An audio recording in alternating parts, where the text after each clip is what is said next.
ದೇವ್ರ ನಾಮಕ್ಕೆ ಸ್ತೋತ್ರವಾಗಲಿ. ನಿರೀಕ್ಷೆಯ ವಾಕ್ಯದ ಮುಖಾಂತರ ನಿಮ್ಮನ್ನು ಸಂಧಿಸಲಿಕ್ಕೆ ಅತಿ ಆಸಕ್ತಿ ಉಳ್ಳವಳಾಗಿದ್ದೇನೆ ಪ್ರಿಯರೇ. ಈ ದಿವಸ ನಿರೀಕ್ಷೆಯ ವಾಕ್ಯವನ್ನು ನಾವು ನೋಡುವುದಾದರೆ ಕೀರ್ತನೆ 34ನೇ ಅಧ್ಯಾಯ 18ನೇ ವಚನ. ಮುರಿದ ಮನಸ್ಸುಳ್ಳವರಿಗೆ ಯೆಹೋವನು ನೆರವಾಗುತ್ತಾನೆ, ಕುಗ್ಗಿ ಹೋದವರನ್ನು ಉದ್ಧಾರ ಮಾಡುತ್ತಾನೆ ಎಂಬುದಾಗಿ.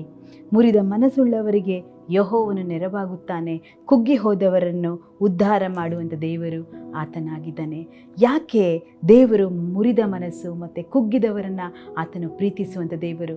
ಶಾಶ್ವತವಾಗಿ ಅವರಿಗೆ ಸಂತೋಷ ಕೊಡಲಿಕ್ಕೆ, ಅವರಿಗೆ ಬಿಡುಗಡೆ ಮಾಡಲಿಕ್ಕೆ ಆತನು ಬಹುವಾಗಿ ಈ ವ್ಯಕ್ತಿಗಳನ್ನು ಪ್ರೀತಿಸುವಂಥ ದೇವರು ಆತನಾಗಿದ್ದಾನೆ ಪ್ರಿಯರೇ. ಯೆಶಾಯ 57ನೇ ಅಧ್ಯಾಯ 15ನೇ ವಚನ ಹೀಗೆ ಹೇಳ್ತದೆ, ಜಜ್ಜಿ ಹೋದ ದೀನನೊಂದಿಗೆ ಇದ್ದುಕೊಂಡು ದೀನನ ಆತ್ಮವನ್ನು, ಜಜ್ಜಿ ಹೋದ ಮನಸ್ಸನ್ನು ಉಜ್ಜೀಸುವವನಾಗಿದ್ದಾನೆ.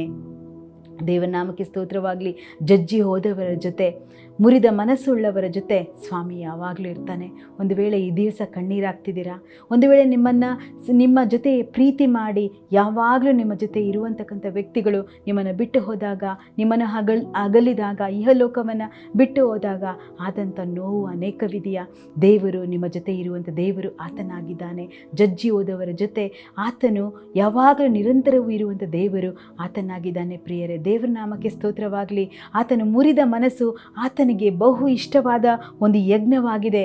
ಯಾಕೆಂದರೆ ಆತನು ಕಟಾಕ್ಷಿಸುವಂಥ ದೇವರು, ನಮ್ಮನ್ನು ಪ್ರೀತಿಸುವಂಥ ದೇವರು, ಎಲ್ಲ ವಿಷಯಗಳನ್ನು ಆತನು ಬಹು ಗೋಚರವಾಗಿ ನೋಡುವಂಥ ದೇವರು ಆತನಾಗಿದ್ದಾನೆ. ಅನೇಕ ಬಾರಿ ನಾವು ಎಲ್ಲ ಕೆಲಸಗಳನ್ನು ನೋಡ್ಕೊಳ್ತೇವೆ, ಆದರೆ ನಮ್ಮನ್ನು ನೋಡಿಕೊಳ್ಳುವಂಥ ದೇವರು ಆತನಾಗಿದ್ದಾನೆ. ನಮ್ಮ ಮನಸ್ಥಿತಿಯನ್ನು ಅರಿತಂಥ ದೇವರು ಆತನಾಗಿದ್ದಾನೆ. ಆತನು ಮುರಿದ ಮನಸ್ಸೊಂದಿಗೆ ಇದ್ದುಕೊಂಡು ಜಜ್ಜಿ ಹೋದಂಥ ವ್ಯಕ್ತಿಗಳ ಜೊತೆ ಇರುವಂಥ ದೇವರು ಆತನಾಗಿದ್ದಾನೆ. ಲೋಕವು ಸಂತೋಷವುಳ್ಳ ವ್ಯಕ್ತಿಗಳನ್ನು ಹುಡುಕಿಕೊಂಡು ಹೋಗ್ತದೆ, ದುಃಖ ಇಲ್ಲದೆ ಇರುವಂತಕ್ಕಂಥ ವ್ಯಕ್ತಿಗಳನ್ನು ಹುಡುಕಿಕೊಂಡು ಹೋಗ್ತದೆ. ಆದರೆ ನನ್ನ ಸ್ವಾಮಿ ಆದರೂ ಜಜ್ಜಿ ಹೋದವರನ್ನು, ಮನ ಮುರಿದವರನ್ನು ಹುಡುಕಿಕೊಂಡು ಬರುವಂಥ ದೇವರು ಆತನಾಗಿದ್ದಾನೆ. ಯಾಕೆ? ಅವರಿಗೆ ನಿರಂತರವಾದ ಸಂತೋಷ, ಸೌಭಾಗ್ಯ ಕೊಡಲಿಕ್ಕೆ ಆತನು ಆ ಮುರಿದ ಮನಸ್ಸುಗಳ ಜೊತೆ ಇದ್ದುಕೊಂಡು ಅವರಿಗೆ ನೆರವಾಗುವಂಥ ದೇವರು ಆತನಾಗಿದ್ದಾನೆ. ಯೆಶಾಯ 66:2ನೇ ಒಂದು ವಚನ ಹೀಗೆ ಹೇಳ್ತದೆ, ನಾನು ಕಟಾಕ್ಷಿಸುವವನು ಎಂಥವನೆಂದರೆ ದೀನನು, ಮನ ಮುರಿದವನು, ನನ್ನ ಮಾತಿಗೆ ಭಯಪಡುವವನೇ ಆಗಿರುವವನು ಎಂಬುದಾಗಿ. ಆತನು ಕಟಾಕ್ಷಿಸುವಂಥದ್ದು ಎಂಥ ವ್ಯಕ್ತಿಗಳು ಎಂಬುದಾಗಿ ನೋಡುವುದಾದರೆ ದೀನರನ್ನು ಮತ್ತು ಮನ ಮುರಿದವರನ್ನು ಮತ್ತು ಆತನಿಗೆ ಭಯಪಡುವವರನ್ನು ದೇವರು ಕಟಾಕ್ಷಿಸುವಂಥ ದೇವರು ಆತನಾಗಿದ್ದಾನೆ. ಲೋಕವು ನಾನು ಹೇಳುವ ರೀತಿಯಲ್ಲಿ ಅದು ಸಂತೋಷವನ್ನು ಹುಡುಕ್ತದೆ, ಆದರೆ ನನ್ನ ಸ್ವಾಮಿ ಆದರೂ ಮುರಿದ ಮನಸ್ಸನ್ನು ಕಟಾಕ್ಷಿಸುವಂಥ ದೇವರು, ಕಣ್ಣೀರನ್ನು ಒರೆಸುವಂಥ ದೇವರು. ಇವತ್ತು ಯಾವ ವಿಷಯದಲ್ಲಿ ನೀವು ಮುರಿದು ಕೂತಿದ್ದೀರೋ, ಯಾವ ವಿಷಯವು ಸನ್ನಿವೇಶವು ನಿಮ್ಮನ್ನು ಈ ರೀತಿ ಕೂರಿಸ್ತೋ ನಮಗೆ ಗೊತ್ತಿಲ್ಲ, ಆದರೆ ದೇವರು ನಿಮ್ಮನ್ನು ಕಟಾಕ್ಷಿಸುವಂಥ ದೇವರು ಆತನಾಗಿದ್ದಾನೆ. ಪ್ರೀತಿ ಮಾಡುವಂಥ ದೇವರು ಆತನಾಗಿದ್ದಾನೆ.